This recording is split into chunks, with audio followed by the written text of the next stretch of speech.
ضلع مانسہرہ کے تھانہ گڑھی ابیبولہ کے نوائی گاؤں کڑمانگ شادی کی تقریب میں لڑائی، ایک شخص ہلاک، 12 زخمی۔ پولیس نے موقع پر پہنچ کر حالات کو کنٹرول کر دیا۔ زخمیوں کو فوری طبی امداد کے لیے AMC منتقل کیا گیا۔ ضرور شخص نے وقت نیوز کی ٹیم کو بتایا کہ چیئرمین دلولہ کے بیٹے ابرار نے مینٹل سرٹیفکیٹ بنا رکھا ہے۔ وہ مینٹل ہو گیا، سنتے رہے، ہمارا راستہ روک کے انہوں نے جو ہے ہم پر تشدد کیا۔ اسپتال میں آئے، اسپتال میں بھی ہمیں کوئی ٹریٹمنٹ نہیں مل رہی، اور چھریوں کے پے در پے وار کر کے کئی افراد کو بھی زخمی کر دیا۔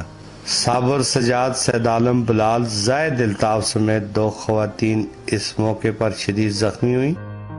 گمسان کی اس لڑائی میں زخموں کی تاب نہ لا کر معروف نامی شخص بھی چل بسا۔ پولیس نے دونوں متحرک گروپوں کے خلاف مقدمات درج کر کے کئی افراد کو حراست میں لے لیا۔ سوڑا سا اتنا ظلم درس ہے، ہر آدمی گرام میں شہادت جیسی کی بچہ حیال کرتا ہے، رات جلدیاں بچیاں کو بھی گڑاندا ہے، تو مڑے چنے بنے مڑا رات سرکاری بھی بند ہے۔ اللہ رسول دا اے سوال۔ میر افضل گلزار، وقت نیوز، مانسہرہ۔